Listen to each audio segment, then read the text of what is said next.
Hi, my name is Alan McMonagle, and I'm going to read an excerpt from my novel Laura Cassidy's Walk of Fame. Um, Laura Cassidy's Walk of Fame, it's probably best described as a comedy of aspiration pitted against self-sabotaging hope. And I'm going to read an early excerpt where we meet the title character, Laura Cassidy, the young girl gifted with a dream to pursue. Someday you're going to be a star. Your name is going to be written in bright and dancing lights. Mark my words, Daddy said. People will see your face and smile. Speak memorable lines from the movies you appear in. A legend in your time, that's what you will be, Daddy said, and I was happy to hear him say it. At that hour, it was just the two of us. We had just finished watching the late night movie together, and Daddy was keen to hear my thoughts. I wasn't slow giving him my verdicts. Sunset Boulevard, best movie ever. When I grow up, I'm going to be Norma Desmond.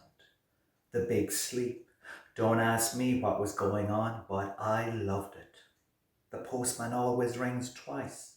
Great story, but no way would I end up in a jam like that. In a Lonely Place. Gloria Grahame. So good. I lost count of how many movies Daddy and me watched. Mother and Jennifer and everyone else on the street were in bed, and I only wanted to watch them with him and with the lights out. That way no one could interrupt us with stupid questions like, what's with the mysterious woman? Or why is that fellow so obsessed? Or could they switch the channel because they were fed up? I never got fed up. Damsels in distress movies with moody strangers who came to the rescue. Dark and grainy and hard to figure out what was happening movies with men that were all the time looking for something, women that were too good to be true, and storylines that would bring them fleetingly together before they were ripped apart from each other forever. Film noirs, Daddy called those ones. They Live by Night, Kiss Tomorrow Goodbye, The Asphalt Jungle, Laura. I loved watching that one because I thought it had been named after me. It's the other way around, Daddy said when I asked him, then offered me that half smile of his that he saved for whenever I said something clever. Until the night of the accident, I used to watch films with Daddy all the time. He knew everything about them, all the actors and who made the film and when the film was made. That film is older than me and you put together, he'd say. He knew all the lines and loved re-watching his favourites. I was convinced he must have seen all the movies ever made. What are we watching tonight? I'd ask him. To Have and Have Not, he said, patting the cushion and beckoning me onto the sofa beside him while checking the guide to make sure. Bogart and Bacall are in this one. Wait until you see this pair go. It's nearly as good as the Maltese Falcon. Bogart is in that one too, I said, remembering. The stuff that dreams are made of, Daddy said, and I figured that must be another movie line. I wasn't long getting my own set pieces going. Daddy sat on the sofa and watched my performances, applauded when I finished, and called out for more. At first I did lots of damsels in distress and wet-faced maidens falling in love with the last man they should be looking at. But I quickly tired of these drippy characters and moved on to the tough-talking ladies. These quickly became my favourites. They were Daddy's favourites too. And the two of us would sit up together and watch as many as we could. I wake up screaming, The Lady from Shanghai, Fallen Angel, all about Eve. Fasten your seatbelts, it's going to be a bumpy night, I squeaked, puckering my lips and gripping the edge of the sofa. And Daddy laughed so much he nearly choked on his drink. Daddy let me stay up later and later and watch whatever was on. I saw Alan Ladd and Veronica Lake in everything they were in together. Every man has seen you somewhere, Alan tells Veronica. The trick is to find you. Veronica smiled her coy smile, and later I tried to do my hair in the peekaboo style she wore. I watched Barbara Stanwyck run rings around Fred McMurray in Double Indemnity. You're not smarter, Walter, you're just a little taller. Lana Turner did the same to John Garfield. Lauren Bacall gave Bogart as good as she got. And Gloria Swanson gives William Holden a lot more than he bargained for. Watch out, here comes Jane Greer, Daddy said one night.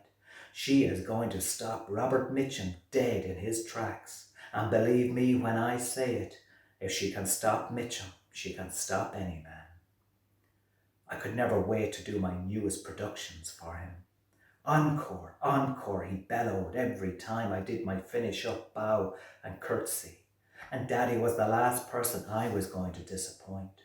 And so I did my little acts all over again, start to finish, tweaking them here and there for extra effect. And he was off. Stardom, shining lights, my name along the Walk of Fame. He asked me did I know what the Walk of Fame was, and I shook my head, and he smiled and cleared his throat and told me all about the famous boulevard in Hollywood and the 2,500 stars along it, every one of them named after someone from the world of movies. It goes on for over a mile, and everyone you can think of is there. Marilyn Monroe is there, and Marlene Dietrich. Joan Crawford, she's there, and so is Betty Davis, and Greta Garbo, the greatest of them all. And when the time comes, you will be next. They are going to put your name on a star for everyone to see. And do you know what that means, he asked, and again I shook my head. Immortality, Daddy said, with a quiver in his voice.